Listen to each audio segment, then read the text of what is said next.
আসসালামু আলাইকুম। আশা করি সবাই অনেক অনেক ভালো আছেন।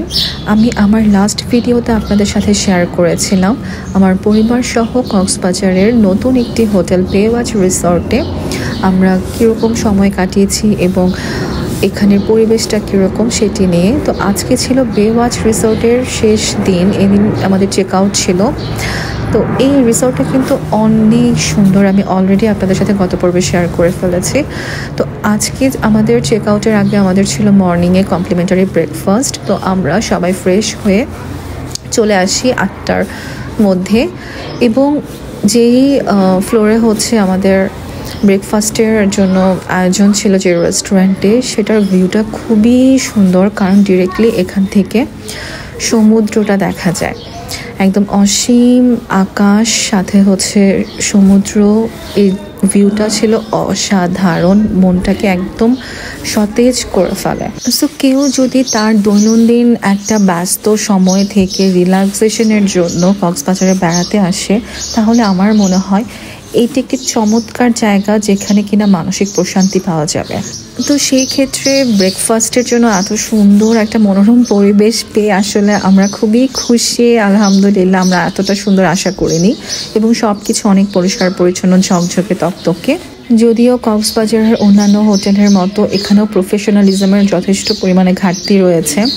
এখানে আপনি ওয়েল ট্রেন্ড ওয়েটার বা তাদের সুপারভাইজার আপনি পাবেন না, যারা কিনা সবসময় আপনাকে হাসি মুখে অভ্যর্থনা করবে, হাসি মুখে আপনাকে গাইড করবে, এরকম আপনি আসলে কাউকেই আপনি পাবেন না দেখতে। এখানে সবাই খুব ব্যস্ত।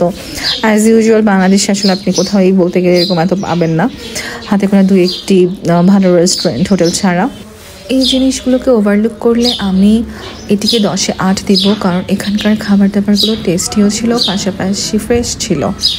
তো আমরা হচ্ছে যে যার মতো করে যার যেটা পছন্দ সেই অনুযায়ী হচ্ছে আমরা খাবারগুলো চুজ করি। তো ভাইয়া হচ্ছে আরহাম বাবাইকে নিয়ে সাথে সাথে ছিল। আর এখানে হচ্ছে লাইভ স্টেশন আছে, যে যেরকমভাবে ডিমের অমলেট খেতে চায়, যেটা যেটা মিক্স করে নিজেদের পছন্দ অনুযায়ী, সেই অনুযায়ী শেফ সেটা হচ্ছে ইনস্ট্যান্ট বানিয়ে দিচ্ছিল। এছাড়াও এখানে কিন্তু ভেরিয়াস টাইপ অফ খাবার আইটেম ছিল। এখানে যে যেরকম খেতে চায়, কন্টিনেন্টাল ব্রেকফাস্ট, তারপর হচ্ছে ট্র্যাডিশনাল বাংলাদেশি যে খাবারগুলো, ভাত, খিচুড়ি, পরোটা, ডাল ভাজি, এইসব, সেটাও যেমন পারবে, ঠিক তেমনি ইংলিশ ব্রেকফাস্ট যেগুলো সেগুলো তারা সিলেক্ট করতে পারবে। Scrambled, boiled egg, chicken sausage, তারপর হচ্ছে বেকড বিনস, সটেড মাশরুম, হানি প্যানকেক, হ্যাঁ, এই জিনিসগুলো এরকম ছিল। তো এই যে বিভিন্ন রকমের খাবার আইটেম যে যার মতো করে খাবে, পাশাপাশি বিভিন্ন রকমের বেভারেজ আইটেমও ছিল, ফ্রেশ জুস, আবার ডিটক্স ওয়াটার, হ্যাঁ, এই জিনিসগুলো হচ্ছে এখানে।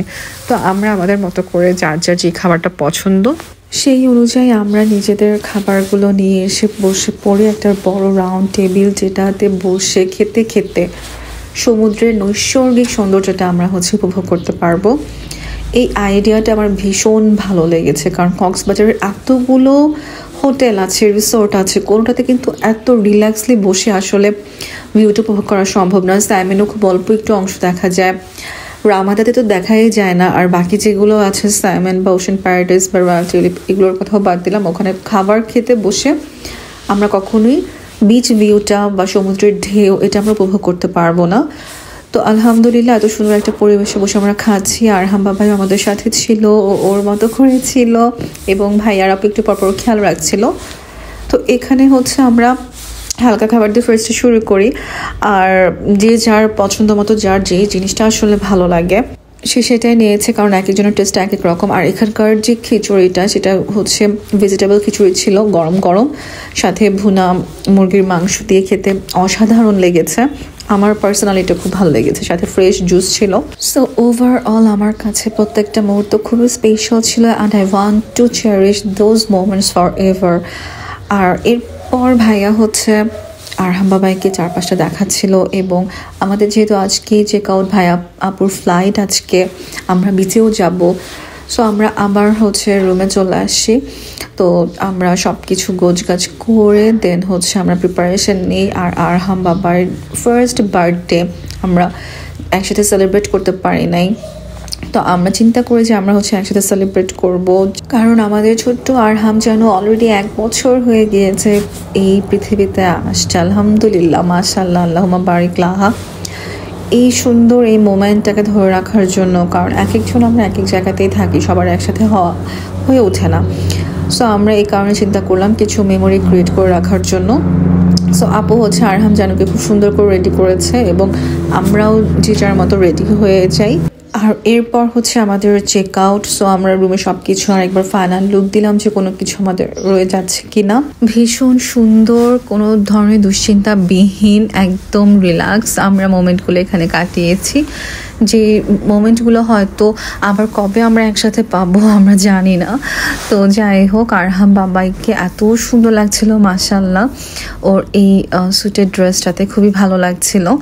আর এরপর হচ্ছে আমরা বিচে চলে যাই এবং বাহিরে যেহেতু অনেক গরম, সেই ক্ষেত্রে আপু আরহাম বাবাইকে নিয়ে লবিতেই একটু ওয়েট করছিল, কারণ এই ফাঁকে আমরা গিয়ে আমি, ভাইয়া আর হচ্ছে আমার হাজব্যান্ড আমরা গিয়ে একটু সেট আপটা করে আসি কীরকম লাগবে।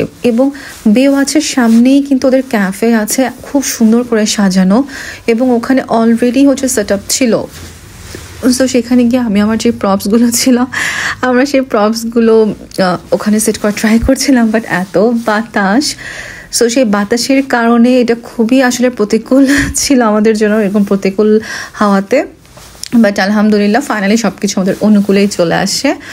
আমরা একদম এখানে যা যা ছিল মানে সব কিছু আসলে এত স্যুট করে গিয়েছে আমাদের প্রপসের সাথে, সো ভীষণ ভালো লাগছিল। আর আমি পরেছিলাম একটা স্কাই কালারের গাউন, যেটিও হচ্ছে আমার কাছে মনে হয়েছে এই থিমের সাথে খুব সুন্দর ম্যাচ হয়েছে এবং আরহাম বাবার বোটায়ের সাথেও আমার ড্রেসটা খুব সুন্দর ম্যাচ হয়েছে।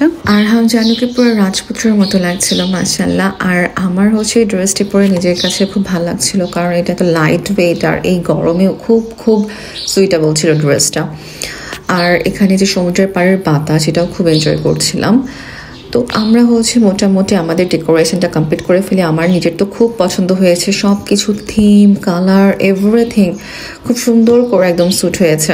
আর যেটা ফার্স্ট বার্থডে আমরা হচ্ছে নাম্বার 1 ব্যানারটা দিয়েছি এবং ফাইনালি হচ্ছে আপু আর জানুকে কোলে করে হচ্ছে চলে আসে, আর ভাইয়া হচ্ছে খুব কেয়ারফুলি কেকটা নিয়ে আসে।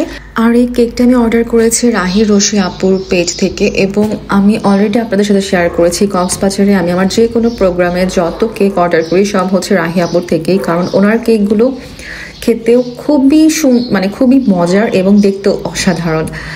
সো সব কিছু মিলে আর ওনার কেকগুলো নর্মাল যে দোকান থেকে আমরা যে কেকগুলো কিনি সেগুলোর মতো এত বেশি সুইট বা হার্ড হয় না, খুবই সফট এবং সুইটনেসটাও একদম পারফেক্ট থাকে।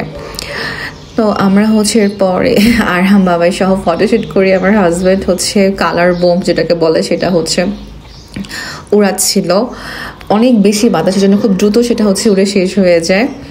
তো আমরা হচ্ছে এখানে কক্সবাজারের ফটোগ্রাফ ছিলেন একজন, উনি হচ্ছে আমাদের সব কিছু ফটোগ্রাফিগুলো করে দিয়েছেন, বাট আমি হচ্ছে কিছু ভিডিও নিজেই করেছিলাম নিজের ফোন থেকে।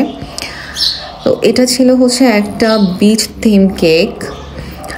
সো হ্যাপি বার্থডে এই লোগোটা সহ সুন্দর করে হচ্ছে আরহাম জানু সহ আমরা এখানে কিছু ফটোশ্যুট করি। যদিও আরহাম জানু খুবই চঞ্চল, ছটফট করছিল আর বাতাসও ছিল, সব কিছু মিলিয়ে আমরা ওখান থেকে আবার মুভ করি, কারণ হচ্ছে এখন আমরা কেকটা কাটবো। সো এই লোকেশনটা আমাদের খুব পছন্দ হয়েছে। এখানে আমরা আরহাম জানুকে বসিয়ে ওর সামনে কেকটা রাখি, ও একদম লক্ষ্মী বাবুর মতো কেকটা খুব মনোযোগ দিয়ে দেখছে, একদম নষ্ট করছে না, হাত দিচ্ছে না, খুবই লক্ষ্মী বাচ্চা, মাশাআল্লাহ, আল্লাহুম্মা বারিক লাহু। আমরা হচ্ছে কিছু বেলুনও নিয়ে এসেছিলাম এবং এই বেলুনগুলো কিন্তু আসলে আজকের এই প্রোগ্রামের সাথে খুব সুন্দর করে ম্যাচ হয়ে গিয়েছে, কন্ট্রাস্ট হয়েছে কালারের। এবং এই যে এত সুন্দর মুহূর্ত, এত সুন্দরভাবে সমুদ্রের পাশে বসে ফ্রেশ হাওয়ার মাঝখানে আমরা এটা সেলিব্রেট করতে পারছি, একসাথে ফ্যামিলি মোমেন্ট কাটাতে পারছি, আলহামদুলিল্লাহ, অনেক অনেক শুকরিয়া আল্লাহর কাছে। আর ঢাকাতে কিন্তু আসলে এত ফ্রেশ হাওয়া নাই, এই বছরও হচ্ছে এটা 1 নাম্বার হয়েছে পরিবেশ দূষণের ক্ষেত্রে, বায়ু দূষণের ক্ষেত্রে ঢাকা। সো আমার খুব খারাপ লাগে, আমার যারা ঢাকাবাসী, আমি নিজেও ঢাকার মেয়ে, কিন্তু তারপর আমার মনে হয় যে যারা এখন ঢাকাবাসী ওদের জন্য আমার খুব কষ্ট হয় আমি দোয়া করি যাতে তারা ফ্রেশ বাতাসটা পায়। আমার হয়তো এখানে কক্সবাজারে বেশি দিন না, এরপর হয়তো আমাকেও ঢাকাতেই ব্যাক করতে হবে। ভাবতেই আমার খুব কি বলবো অনেক কষ্ট হয়। তো যাই হোক, আমরা কেক কাটা পর্ব শেষ করে কেক খেয়ে বিচে চলে আসি এবং এখানে ভাইয়া হচ্ছে আরহাম জানুর বিচে ফটোশ্যুট করে। আরহাম বাবু একদম খালি পায়ে নিজের খুশি মতো দৌড়াচ্ছিল, এত খুশি হয়েছে, এত আনন্দ পেয়েছে, মাশাআল্লাহ। তো ফাইনালি বিচে ঘোরাঘুরি, কেক কাটাকাটি সব পর্ব শেষ করে আমরা হচ্ছে আল্লাহর নামে ব্যাক করি, কারণ হচ্ছে আজকে আপুদের ফ্লাইট। সো আমরা সবাইকে কেক খাইয়ে দিই। কেক খাওয়ার পর আমরা হচ্ছে এখানে যেহেতু অনেক রোদ আজকে, আমরা এখানে লাইম জুস অর্ডার করি। তো এরপর হচ্ছে আমরা আল্লাহর নামে রওনা দিই এবং এইটা আসলে সব থেকে বেশি স্যাড পার্ট, কারণ এত সুন্দর সুন্দর কিছু মুহূর্ত একসাথে কাটানোর পর এখন হচ্ছে আমাদের বিদায় পর্ব। এটাই বাস্তবতা, কিছু সুন্দর মুহূর্ত কাটানোর পর যার যার কাজে তাকে ব্যাক করতেই হবে, এটা আসলে অস্বীকার করার কিছু নেই। এটা খুবই কঠিন বাস্তবতা এবং আমার জন্য আরও বেশি কঠিন, কারণ আমি জানি না আবার কবে হচ্ছে আমরা সবাই একসাথে হব। যেহেতু আমি দেশের বাইরে চলে যাচ্ছি 1 বছরের জন্য, আমি একটা এক্সচেঞ্জ প্রোগ্রামের সাথে যুক্ত হয়েছি নরওয়ের গভর্নমেন্টের। সো সেই জন্য আমাকে নেপালে থাকতে হবে নেক্সট 1 ইয়ার। আমি আপনাদের সাথে পরবর্তী ভিডিওগুলোতে শেয়ার করব। তো সেই জন্য আমি আসলেই জানি না যে নেক্সট কবে আবার আসলে আমাদের দেখা হবে। আর যেহেতু এখন দুপুর টাইম, আমরা ভাবছিলাম লাঞ্চ করব কক্সবাজারে যেয়ে, কিন্তু পৌঁছাতে পৌঁছাতে আসলে ভালো একটু লেট হয়ে গিয়েছে। সো আমরা রিস্ক নেইনি, আমরা ডিরেক্টলি একদম এয়ারপোর্টে গিয়েছি, কারণ এখানে আপুরা লাউঞ্জে খাওয়া দাওয়া করে নিতে পারবে আর আমরাও হচ্ছে বাইরে বা বাসা থেকে খেয়ে নিতে পারবো, কারণ সব কিছুই বাসায় আসলে খাবার একদম রেডি ছিল। বাট টাইম স্বল্পতার কারণে আপুর আমাদের বাসাতেও খেতে পারিনি বা হোটেলেও আমরা খেতে পারিনি কক্সের কাছাকাছি কোথাও। সো ফাইনালি হচ্ছে আপুরা বিদায় নেয় এবং আমি আশা করি, দোয়া করি ইনশাল্লাহ আমরা আবার খুব তাড়াতাড়ি একসাথে সবাই মিলে খুব সুন্দর সময় কাটাতে পারবো। তো আজকে এই পর্যন্ত, আপনারা সবাই খুব ভালো থাকবেন। আল্লাহ হাফেজ।